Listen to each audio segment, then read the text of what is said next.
반갑습니다. 오늘은 70일 특별 새벽 기도의 14째 날입니다. 오늘 함께 나눌 이사야서 본문은 이사야 13장입니다. 1절에서 5절까지 봉독하도록 하겠습니다. 아모스의 아들 이사야가 바벨론에 대하여 받은 경고라.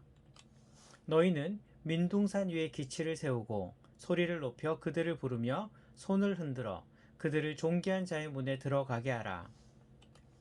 내가 거룩하게 구별한 자들에게 명령하고 나의 위엄을 기뻐하는 용사들을 불러 나의 노여움을 전하게 하였느니라. 산에서 무리의 소리가 나며 많은 백성의 소리 같으니 곧 열국 민족이 함께 모여 떠드는 소리라. 만군의 여호와께서 싸움을 위하여 군대를 검열하심이로다. 무리가 먼 나라에서 하늘 끝에서 왔음이여 곧 여호와와 그의 진노의 병기라. 온 땅을 멸하려 함이로다. 아멘. 오늘 본문은 이사야 13장입니다. 13장부터 23장까지의 내용은 열방에 대한 심판과 은혜에 대하여 말씀하십니다. 하나님께서는 오늘 말씀에 바벨론의 멸망을 말씀하심으로써 바벨론을 의지하려 했던 히스기야와 유다를 경고하십니다. 오늘 본문을 살펴봅시다. 오늘 본문의 첫 번째 메시지는 세상을 의지하지 말라는 것입니다. 오늘 말씀 1절을 보면 이사야가 바벨론에 대하여 받은 경고라고 하십니다. 여기에 어떤 의미가 있을까요? 이사야 당시의 강대국은 애국과 아수르였습니다. 히스기야의 아버지였던 아하스는 북이스라엘과 아람의 동맹을 견제하기 위해서 아수르를 의지했습니다. 그래서 성전과 왕궁의 각종 부하를 갖다 바치고는 스스로 아수르의 속국이 되었습니다. 아수르는 북왕국 이스라엘을 멸망시킵니다. 그리고 아람도 제압했습니다. 하지만 아수르는 여기서 멈추지 않았습니다. 오히려 유다까지도 압제를 한 것입니다. 아하스 왕의 아들인 히스기야가 왕이 되자 아수르 왕 사네립은 예루살렘을 포위해버립니다.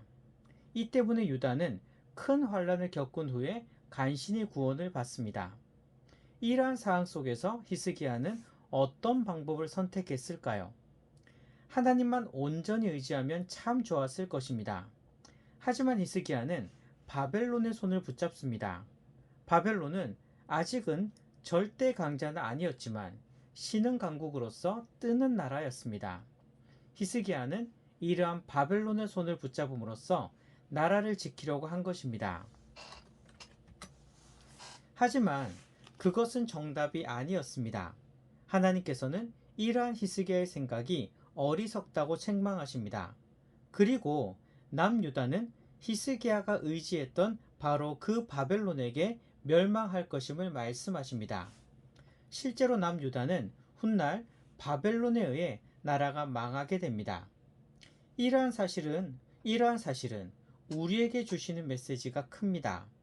내 앞에 놓여있는 수많은 위기 앞에서 그리고 교회 앞에 놓인 수많은 어려움 속에서 우리는 종종 세상적인 방법을 통해서 위기를 극복하려 합니다. 하지만 그것을 통해서는 위기를 극복할 수 없습니다. 세상의 방식으로 위기를 극복하려 하면 그것이 오히려 우리의 올무가 됩니다. 위기 앞에서 오직 하나님만 의지해야 됩니다. 위기 앞에서 바벨론을 붙잡았던 히스기야의 실수처럼 우리는 그러한 실수를 반복해서는 안 됩니다. 오직 하나님만을 붙잡으시는 여러분들이 되시기를 바랍니다. 오늘 말씀의 두 번째 부분을 봅시다. 2절에서 5절입니다. 하나님께서는 바벨론을 심판하시기 위해서 용사들을 일으키십니다. 즉 메대 사람들입니다. 하나님께서는 메대 사람들을 통해서 바벨론을 심판하시는 것입니다. 남유다가 아수르에 의해서 공경에 빠진 것도 어떤 이유일까요? 그것은요, 남유다의 범죄에 대하여 하나님께서는 아수르를 통해서 징계하신 것입니다. 남유다는 하나님의 백성입니다. 구약시대의 교회라고 할 수 있습니다. 하지만 그들이 죄를 범하고 회개하지 않을 때 그들은 세상 죄인인 앗수르를 통해서 징계받는 처지가 된 것입니다. 내 삶의 위기 앞에서도, 교회 위기 앞에서도 마찬가지입니다. 위기를 만났을 때, 어려움을 만났을 때 가장 먼저 해야 할 일은 엎드려 회개하는 것입니다. 세상적인 방법을 통해서 이 어려움을 해결하라는 것은 정답이 아닙니다. 오히려 세상적인 방법은 더 큰 징계를 가져오게 됩니다. 내 삶에 어떤 어려움이 있습니까? 아니면 이 땅의 교회는 어떤 어려움 앞에 서 있습니까? 혹 우리의 죄악 때문은 아닐까요? 돌이켜 살피고 회개합시다. 하나님께서는 회개하지 않는 남유다 백성들을 이방 나라인 앗수르를 통해서 징계하셨듯이, 바벨론을 통해서 징계하셨듯이, 교회가 회개하지 않으면, 하나님의 백성인 우리가 회개하지 않으면 하나님께서는 세상 나라를 들어 우리를 심판하실 수도 있습니다. 하지만 회개하는 자에게 하나님은 긍휼을 베풀어 주시는 것입니다. 기억하시기 바랍니다. 우리가 가장 먼저 해야 할 일은 세상 방식을 의지하는 게 아니라 엎드리는 것입니다. 이제 오늘 본문의 세 번째 부분입니다.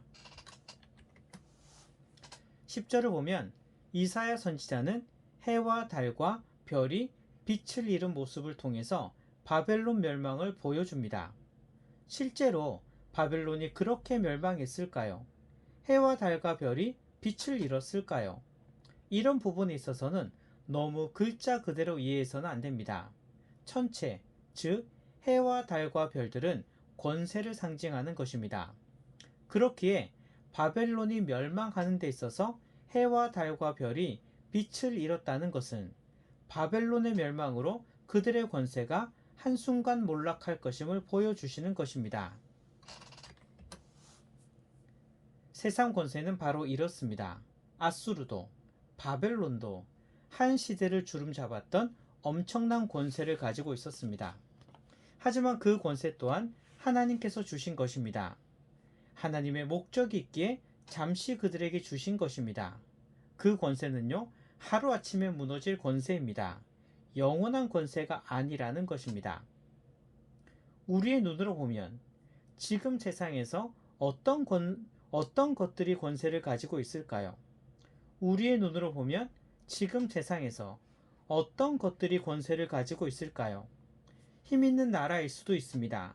아니면 돈이라고 하는 것이 엄청난 권세처럼 보일 수도 있습니다. 아니면 높은 지위에 있는 사람이 권세처럼 보일 수 있습니다. 하지만 이 모든 권세는 일시적인 것입니다. 하루아침에 무너질 권세입니다.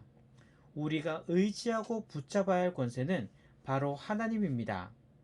바벨론을 붙잡았던 남유다는 바벨론에 의해서 멸망당했습니다. 세상을 붙잡고 위기를 극복하려 하면 그것이 오히려 올무가 됩니다. 내 앞에 놓인 위기 앞에서, 교회 앞에 놓인 위기 앞에서 오직 하나님 앞에 엎드리는 것만이 정답입니다. 하나님을 붙잡으시는 성도님들이 되시기를 소망합니다.